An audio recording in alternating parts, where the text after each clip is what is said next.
Hey, everybody, welcome to the Addiction Unlimited podcast, where you get to learn everything you want to know about addiction and recovery. I'm your host, Angela Pugh, co-founder of Kansas City Recovery, life coach, and recovering alcoholic. To learn more about me, you can listen to episode 0 on your podcast app or find us on the web at addictionunlimited.com. If you are trying to stay sober and change your life, I need you to understand this concept of sponsorship or coaching. Hello, my friend. Welcome back to another episode of the Addiction Unlimited podcast. I'm your coach, Angela Pugh. Have you found yourself feeling a little weird about getting a sponsor, or you've had a hard time finding a reliable sponsor? Or if you're not a 12-step person, you have no idea what it is, or if you actually need one. We're talking about sponsorship, and we're talking about coaching for those of you who aren't in 12-step programs, because the concepts are the same. A coach guides you in a process, just like a sponsor guides you in 12-step programs. Also, because I consider my sponsor my very first coach. And I was stubborn and weird about a sponsor at first, like a lot of people are. I didn't get one until I was 10 months sober. I definitely wish I would have done it sooner because it was really fun to have someone in my corner and to have that person to ask questions about the things I didn't understand. When you're going in 12-step meetings, especially new, like there's all this lingo and these one-liners and cliches and concepts. And it's like everybody knows what's going on except you. And I definitely felt that. I mean, for a long time, I sat in those rooms going, I have no idea what the hell these people are talking about. I have no idea what they're laughing at. I don't know why that shit was funny. But once I have my sponsor, right, then I could ask the questions like, what is going on? Why did they think this was funny? What's happening with this? What does this mean? But then I had somebody to provide answers, right? Which is the essence of a coach. It's guidance, right? So I'm going to cover 6 super smart insights to understand sponsorship from the inside out. The things I learned along the way over the course of years. And I'm sharing it all here with you so that you have all the answers I had to learn the hard way.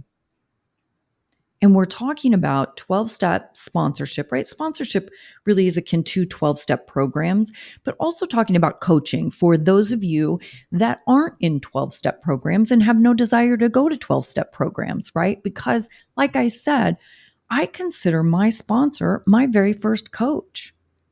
This was a person that guided me in a process in changing my life that changed the trajectory of my whole life. This is one of the most significant human beings that has ever been in my life. So this is a hugely important concept to me. And it's the whole reason I wanted to become a coach and dedicate my whole life to helping people get sober. So this was huge. And I want you to understand it so that it's not frustrating, it's not so scary, and maybe you don't wait as long as I did, right? I really wish I would have done it sooner. We're going to cover what a sponsor does, why you need one, where you get one, what to look for, how it works, and things to consider. So let's just jump right in and start with what does a sponsor do? You know, some people in 12 steps say the true responsibility of a sponsor is to work through the 12 steps with you. You will also hear people say, nowhere in the basic text of Alcoholics Anonymous, the big book, in the first 164 pages, it does not mention sponsorship at all. And that is accurate as well. I'm not going to go through the whole history of 12-step programs and how they started and why sponsorship is the thing. But basically, the first 2 guys got together because one guy wanted another like-minded guy to talk to about his problem, right? This is where the concept began. In the AA literature, in the pamphlets, okay, 12-step programs have pamphlets to just break down the ins and outs of different concepts and how things work and why we do things the way we do things.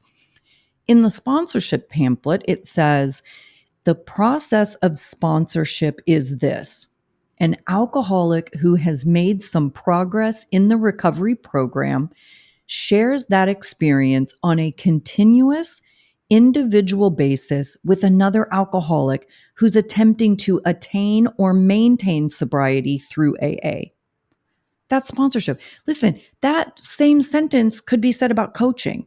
And that's why, to me, these things are so intertwined, where coaching doesn't have the 12-step aspect, but the process of being a guide is the same, right? So, why do you need one? Really, like I mentioned a few minutes ago, to ask questions when things don't make sense, to give you insight when your anxiety is high and you don't have the answers, or when your knee jerk reaction is to turn to old behaviors to cope and you need to develop new behaviors. People who want to succeed at things always have mentors and coaches. That's all a sponsor is. Someone who has already done what you're trying to do, and they can tell you how to get there. I could have never made it this far in my sobriety, my life, my businesses, if I didn't have people to guide me along the way. I have coaches for everything. All super high achieving, successful people work with coaches. And I stress this so much because I really like to take away the anxiety and stress and pressure that we put on some of these words, right? Like sponsor. Like people really get weird about the word sponsor. And I get it because, like I said, I was stubborn and weird about it in the beginning too, because I didn't understand it. So I want you to get that. If you're real comfortable with the coach term, then use that term instead, right? If it's not so anxiety provoking, it is the same concept. Where do you get one? Well, here's the deal. Obviously, a 12-step sponsor you're going to find in the rooms of 12-step meetings. That's where you go to get them. And one of the easiest ways to get a sponsor, because I hear people talk about this a lot of like, how do I get a sponsor? Like, how do I ask someone? It feels awkward. One of the shortcuts to getting a sponsor is when you go to a meeting and introduce yourself, say, like, I'm looking for a sponsor or I'm looking for a temporary sponsor. Remember, you're not marrying this person. I feel like people put so much weight on this. They act like it's a relationship and they get more freaked out because we're commitment phobes. You get more freaked out about breaking up with the person than just focusing on building a friendship with the person. Like it can be a temporary sponsor. We're not getting married. We're not taking vows till death do us part. We're creating a relationship to better ourselves. And if it doesn't work out, we all just move on. It's okay. But if you share in a meeting, like, hey, I'm looking for a sponsor, I'm really looking for a temporary sponsor, I'm serious about my sobriety, then after the meeting, people will approach you who are willing to sponsor. And that makes it a lot easier than you walking up to individual people and say, hey, will you be my sponsor? Or, hey, do you sponsor people? So that's just a little shortcut. For coaches, obviously, you can find us. I always tell everyone now, with the internet being what it is and having so many resources in the whole world at our fingertips, you are no longer limited to what's available like in your neighborhood, right? Like I have very few clients that are in my neighborhood. The vast majority of my clientele is all over the world. And you want to find someone that really resonates with you, where you're like, yes, that person gets me. That person, that's my vibe. That's my energy. That's how I like to be worked with or how I like to be spoken to. We're all different in these things. And it's important that you find someone that you connect with and that understands what you're going through. And then you figure out, does that person do coaching or mentorship? And what does that look like? And how do I find out about it? But you have everyone in the world at your fingertips. You can find us through our podcasts or YouTube channels or a Google search. So where you get a coach, obviously you get a sponsor in 12-step rooms, but where you find a coach can be anywhere. Another thing, especially with sponsorship, that I really want to get into here is what to look for. Okay. Because we have a tendency, I think, when we're new to look at all the wrong things. And we tend to want to look for people that kind of look like us. And I have a lot of girls, I'll hear a lot of girls say, like, they're looking at other women and looking at like their handbags and their shoes, or, the guys are looking at, what kind of car he drives, or he's rocking the Rolex that I love. That's not how you choose a mentor. You want to find somebody who's living the type of sober life you want. And this is lifestyle stuff. I really learned this again in business. It's the same thing with business coaches, right? Like, I want a coach that has created the life that I'm trying to create. And that's going to be different when you consider our different lifestyle needs, wants, desires, whatever those things are. And, Matt from Sober Friends podcast, he talked about this with sponsorship when he was on Addiction Unlimited. And I loved it when he said this, because he's like, when he got sober and went to meetings, he's like, all these people are saying, go to a meeting every day, 90 meetings in 90 days and get a sponsor. And he was like, dude, that doesn't work for me. I've got a bunch of kids and a wife and a super high level job. Like, I'm not going to be able to do that. So he had to seek out someone that could work with him in his lifestyle, right? In the time that he had to put in it. And I really want you to hear this, because there's all of this misconception that if you go to 12 steps, that you have to walk into rooms and you have to do everything exactly by the book and the principles and the steps. And we do it like this, and you have to do this and show up here and get a sponsor and help people and be of service. But listen, you have to also be willing to do your program the way it works for you. And it's the same thing when you're picking a sponsor.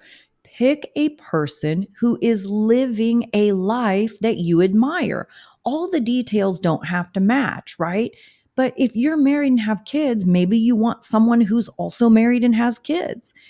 If God is your person, you may want someone who also follows the Bible and goes to church. If God is not your person, you may want someone who is along the same spiritual practices as you, or who doesn't have a spiritual belief at all. Listen to people share in meetings and see who you gravitate toward. You want someone who is serious about their recovery, who is showing up every day or consistently, who is helping others and being of service. You watch what people do and how they live their life, and that's how you pick who you want to guide you. Same way with coaches. You listen to our podcast, watch the YouTube videos, do the Google search, read our websites. You figure out who is living the kind of life you want to create, and then you let them guide you to create that life. Don't pressure yourself or be in a hurry. This happens a lot where people will go to 12-step meetings and they get so uncomfortable because somebody tells them to get a sponsor and somebody tells them to come to a meeting every day. And maybe they can't do that. And then they feel the pressure and they freak out and they don't want to go back because they feel like they're doing it wrong. And then they want to say that AA didn't work for them. AA doesn't do anything. It can't work for you or not work for you. It's what you want to put in and what you want to take away. That's all. It doesn't work or not work. But don't feel that pressure. And also understand, if you feel that pressure, that's your thing. Don't be mad at the other people because they're giving you suggestions of what they know works. They're giving you suggestions because they want you to be successful. They know how important it is because they've lived it. That's why they tell you get a sponsor and come every day. They want you to succeed and live a beautiful and happy life.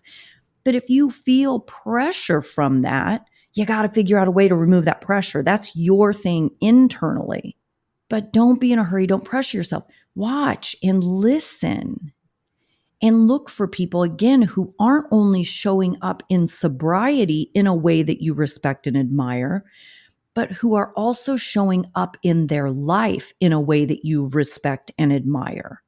And those qualities are different. Listen, my sponsor and I are complete opposites on many, many things.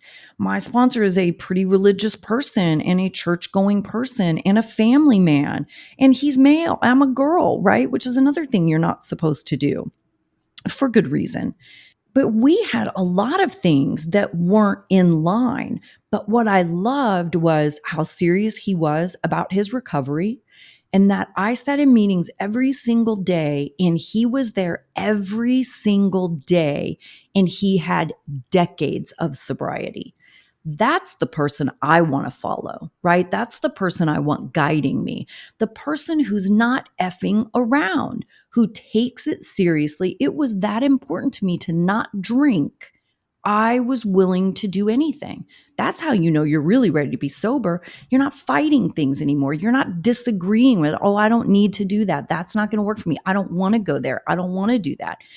None of that matters. When you're really ready to get sober, you're like, I'm in. Tell me what to do. And he showed up every single day. He also was super funny. He knew recovery inside out, and he related recovery principles to his life, which is much what I do on my podcast. You see what I'm saying? This person and this relationship for me changed the trajectory of my life. But watch how someone lives their life and find a person that you are in sync with that has built the kind of life you want to build. Okay, how it works. This is pretty significant also. And I think these are conversations people aren't having. You know, this is different in a coaching relationship because with a coach, you're typically paying us, right? So we are very clear. This is how it works. This is what we're doing. This is how we do it. This is why we do it this way. But in sponsorship, a lot of people aren't having those conversations. You don't really understand how it works. When you do start having a conversation with someone about being your sponsor, ask them what their expectations are of you. Do they want you to call them every day? Do they want you to meet at a meeting together each week or set up a coffee date each week to do step work?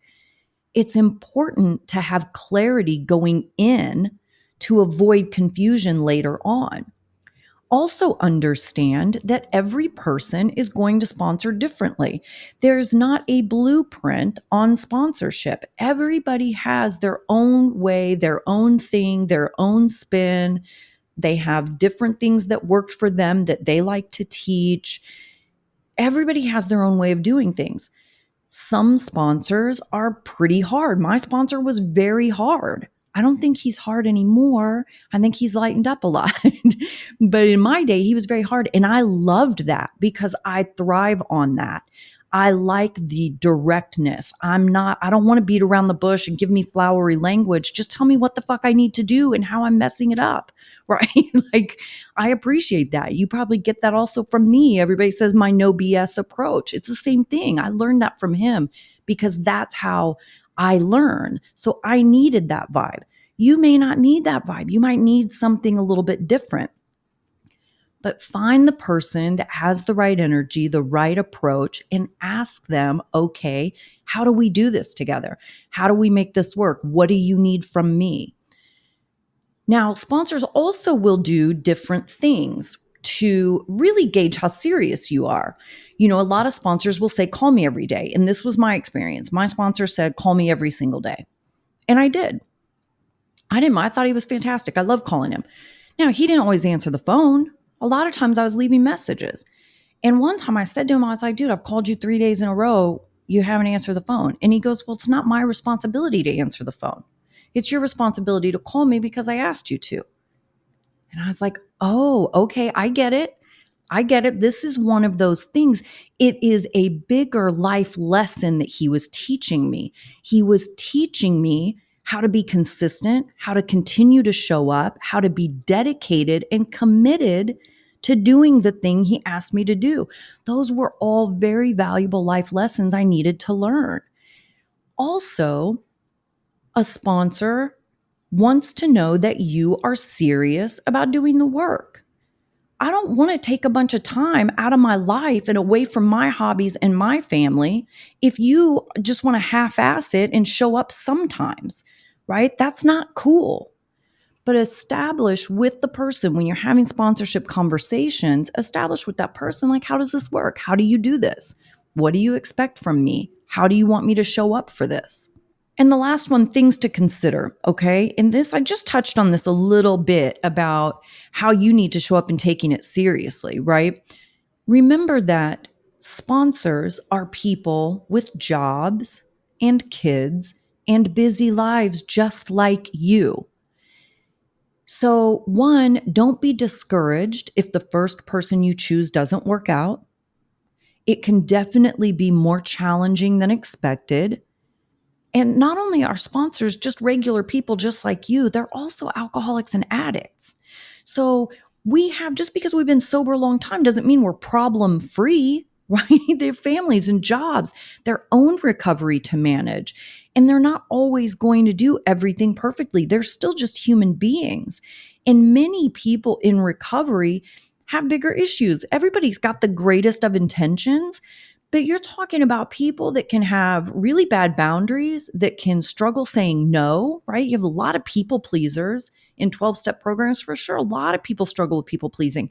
So sometimes they'll say yes to things because they can't say no. They haven't mastered that yet. And they take on more than they can really handle. Don't get mad at them for that. Just understand they're human beings working through their stuff, just like you're a human being working through your stuff. Also, sometimes if you ask somebody to be your sponsor and they're still fairly new, they haven't done enough of their own healing and recovering to be reliable, right? They're not always, and I've had this struggle too. I remember trying to reach out to other women in the program and I could never get anybody to answer the phone. But because they're moms and wives and they're at sports activities with their kids and they're doing after school things, right? They're busy. So don't be discouraged if the first couple of situations don't work out. It's okay. It may take a few tries to find the right person. Just don't get discouraged. Know that the people that don't work out weren't the right people. That's all. And the last thing I want to touch on with this is be respectful of their time. I can't tell you how, and see, today this would really make me mad. Like I would have to call my sponsor and work through this conversation. But I can't tell you how many times, like earlier in my recovery when I was still sponsoring people, when we would have like a coffee date and somebody just wouldn't show up. You know, they decided to drink again or whatever, and they just blow you off. And it is so disrespectful and irritating because I'm taking time out of my life, away from my family, away from my hobbies, away from my self-care and chill time to help you. Be respectful of that. Show up on time. Do the work that you were asked to do. Have gratitude that somebody is willing to give of themselves and their time and take time away from their family to help you. Just be respectful of that. These are human beings also that are very busy, just like you. Show up, be reliable, be dependable, be respectful. When it comes down to it, our best decision making got us right in the middle of a shitstorm with addiction and all the drama and chaos that comes with it. What I knew early on is that I couldn't trust my thinking to fix the mess that I made. You can't fix your broken thinking with your broken thinking. A great sponsor, just like a coach, can work with you to stay on track and overcome the actions that sabotage your desires and plans and dreams. They'll support you through the fear and resistance that comes up and the panic and anxiety that arise when you're creating something new and exciting, right? You're building a whole new life and it affects everything. But the sponsor and coach will support you through that and teach you how to get through those things and do it differently. Because ultimately, when you want to create change in your life, you have to change. You can't do things the same way and expect your life to be different. Be willing to take guidance. Allow yourself the opportunity to do better than ever before. And take time to build this relationship with a coach or a sponsor. It is so worth it. And if you want me to be your coach, you can schedule a call with me, addictionunlimited.com/call. Of course, that will be in the show notes as well. My sponsor changed my life, you guys. This is something I cannot stress to you enough about 12 steps for sure. When people give you suggestions, I know I already said this, when people give you suggestions and tell you do this way or do it that way, do this thing, don't do that thing, it's because they want you to be successful. They want you to have happiness. They want your recovery to stick. That's why they give you the suggestions. They're not trying to control you. They're not trying to be jerks. They're not trying to pressure you. They're not trying to piss you off. We want you to be successful. That's all. So of course, we're going to tell you what we did to be successful. That's the whole freaking point. Be willing to take guidance. Be teachable. Be willing to show up, willing to be uncomfortable. And know that whether it's a coach or a sponsor, you should feel a little irritated with them sometimes. If you're not a little irritated with your person sometimes or a little irritated by something they said, then they're not challenging you enough. You should be a little irritated sometimes. You should also be able to talk through it, right? Because your coach or sponsor is never going to want to hurt you or offend you or hurt your feelings or any of that stuff. But we are going to challenge you and we are going to push back on some of your thinking patterns and your actions that don't serve you, those things that are self-sabotaging. We're going to push you to do better and be better and make better choices. And that's not always going to be comfortable, but it will change your life. I hope you're having a fantastic day, and I will see you next week. You've reached the end of another great episode of the Addiction Unlimited podcast. Candid and honest conversation about addiction and recovery. Be sure to visit us at addictionunlimited.com to join the conversation and access show notes and links to everything we talked about. Love this episode? Please take 30 seconds to subscribe, rate, and review on iTunes to help us improve and give you the information you want. Thanks for listening. See you next week.